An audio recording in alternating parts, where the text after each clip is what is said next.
Totally forgot about that, folks. Can you hear me? Yeah, I think you can hear me now. Hey, I usually don't live stream on N90X, but I wanted to talk to you today about how to get rid of vSAN. All right, have you been playing with vSAN?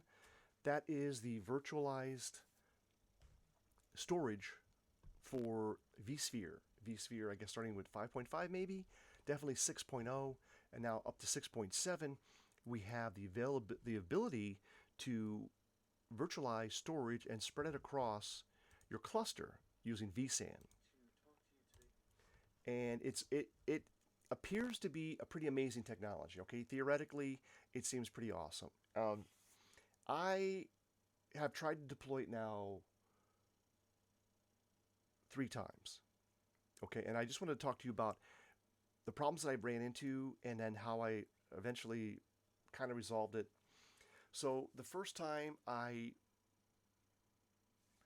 deployed vSAN on 3 different servers, and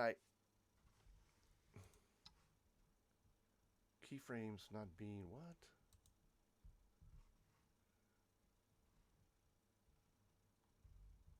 They're not being sent often enough. Okay, I don't know. This is crazy, man. Capture top moments. Okay, whatever. There's a very large delay here on this video, and it's saying that I'm not sending out the right number of keyframes. Hopefully you guys can see me. I'm going to just double check on my iPhone here that the stream is going good and make sure we got, something happening here correctly.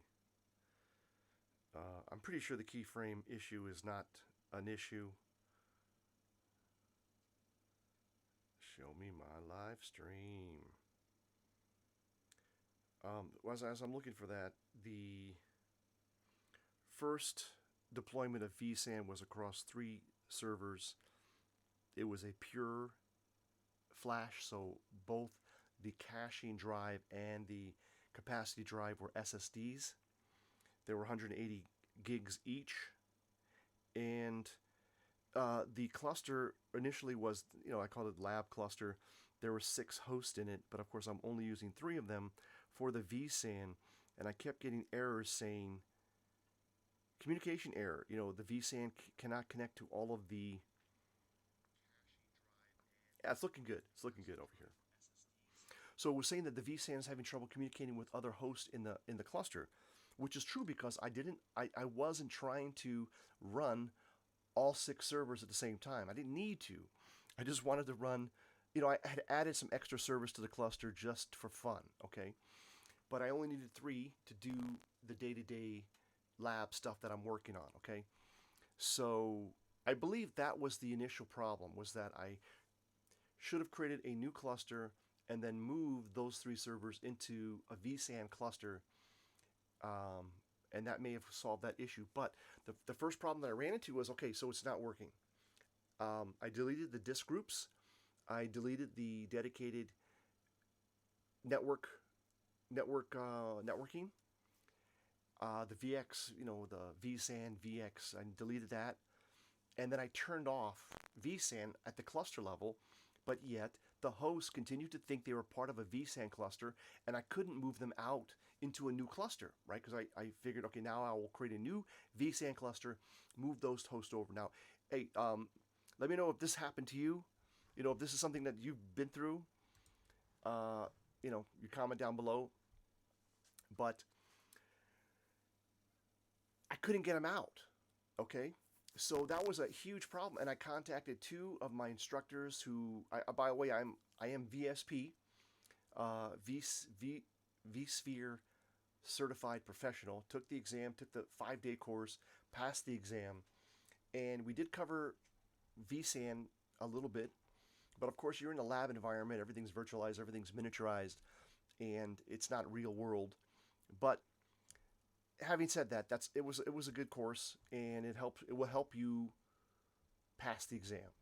Okay, that and a lot of studying and some notes can help you out a lot. Okay, so what happened next is I couldn't get these guys out of the cluster. Okay, so I wound up actually freaking reinstalling ESXi on one of the hosts to get it out, right? And then I found 2 more servers that have 4 drive bays.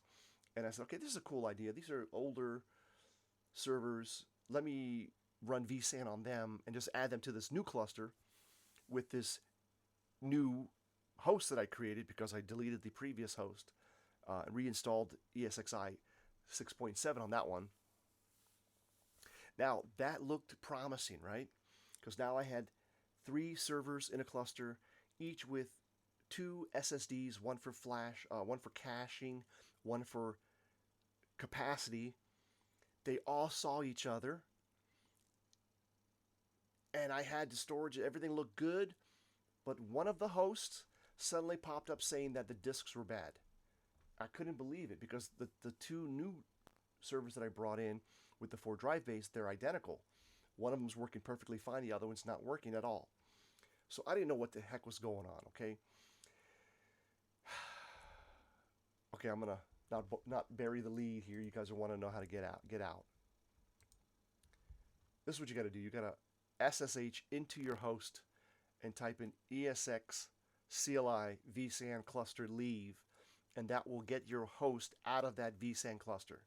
Okay? After you delete any disk groups that are on that host, delete the vSAN networking that you put on that host, disable vSAN at the cluster level, and then you can run this command on each individual host. ESX CLI space vSAN space cluster space leave. Now, it took me hours to find this. There is no video on YouTube about this. There's a couple of, blogs. Actually, one blog in particular where I found this. And that's, when I found this, I was like, oh my God, why is there no information how to get vSAN off your system after you, for instance, maybe did a evaluation? Okay, maybe you did a 60-day evaluation and you're done. You want to get rid of it. There's no information. Here's that information for you. So if you're new to this channel and you find this valuable, hit that subscribe button, thumb it up, all right? Tell your friends, share it, because we're going to get deep into this. Yes. And I also ran into some other issues where you rebuild a machine, and if you reuse the same IP address, vSAN cluster, the vCenter, right, will reject that, saying that it can't verify the SSH fingerprint. This is a huge problem. And for that, you need to regenerate a new host name, new keygen. And that's not what this is about, but there is some information about that. Essentially, SSH underscore, I'll just give to you. I'll put this down in the description later on. SSH-keygen space dash capital R space and then your host name. If you SSH into your box, it'll generate a new. That actually removes the old SSH key from your machine. I'm not sure where did I ran that. I think I ran that on my Mac. Or did I run that on the host? All right, so I apologize. I don't remember where I ran that, but I did have to run that on one of my hosts to generate a new, or actually it says that it moves your SSH fingerprint into, it removes it into a backup file, okay, so that you can then reconnect the host. I forget where that came in, but anyhow, the main thing here is if you want to get your host out of the vSAN cluster, use that, SSH into your box. Obviously, that means you have to enable SSH to your host, SSH into your host, and run this on your host to get it out of the cluster. And then you could potentially start over. So where am I at now? Oh, now where I'm at is because of this problem, it turns out that this third time that I tried to build the vSAN, one of the hosts would not boot. It just stopped. It would give me the purple screen of death. Okay. So I said, okay, man, maybe it's the USB stick, and I started doing some research on the error messages that I was getting, and it said that your boot media could be bad. So I cloned a working boot USB, copied it to the USB stick, booted up the server, immediately changed the IP address and changed the host name, and then this is where we got into the problem with the vSAN cluster. What do you call it? vSphere, the vSphere client, right, would not accept this host because it could not validate the SSH fingerprint. So I wound up, and what the cool thing was that it was basically like it had like a host profile, right? I mean, essentially it was identical machines. So I thought if I had identical media booting from it, change the IP address, change the host name, it should be fine, but it's not fine. That's where you need to generate new SSH keys or somehow get the existing SSH key that's associated with that IP address in vCenter out. So that's where I'm stuck right now is, well, no, I'm not stuck. I used what I told you earlier, which is kind of confusing. And the vSAN is just kind of corrupted. I delete. There was one server that was untouched that I was able to delete. At the current thing, I was able to delete its disk group. The other two, it won't let me delete the disk groups. It actually says that there's no disk groups. And when I logged in and tried to run this third time, it said they're not part of a vSAN cluster. So I'm kind of in a pickle right now with vSAN. I really wish it was working. I mean, it seems like it could work very seamlessly, but I'm having issues with vSAN, and I don't know if anybody else has been having issues with vSAN like I'm describing here. Communication issues so that the cluster doesn't work, or other things. For instance, one other caveat or one other kind of anecdotal story was when two of the hosts were working, and the third host, it initially let me add those two disks to its disk group. Somehow they turned red and weren't accessible. Now I realize that you only have two hosts in the cluster now. You really need three. But at that point, I couldn't write to the cluster because it was, even though I was using the default storage policies, it wouldn't let me write to the cluster. So I'm like, man, I'm just stuck here.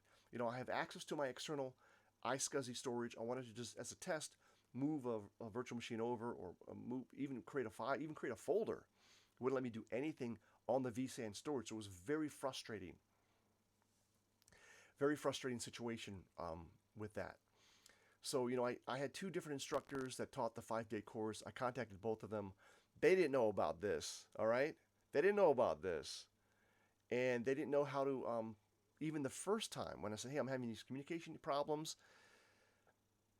they didn't say, well, the vSAN cluster has to only contain hosts that are providing storage. Because I did find a VMware article which said that you can add additional hosts to the vSAN cluster even if they are not providing storage, but it's not recommended. So my initial configuration should have worked, and I still don't know why it didn't work. But anyhow, that was scrapped, and now I'm on to my third iteration. I think what I'm going to have to do is get rid of this and try a fourth time.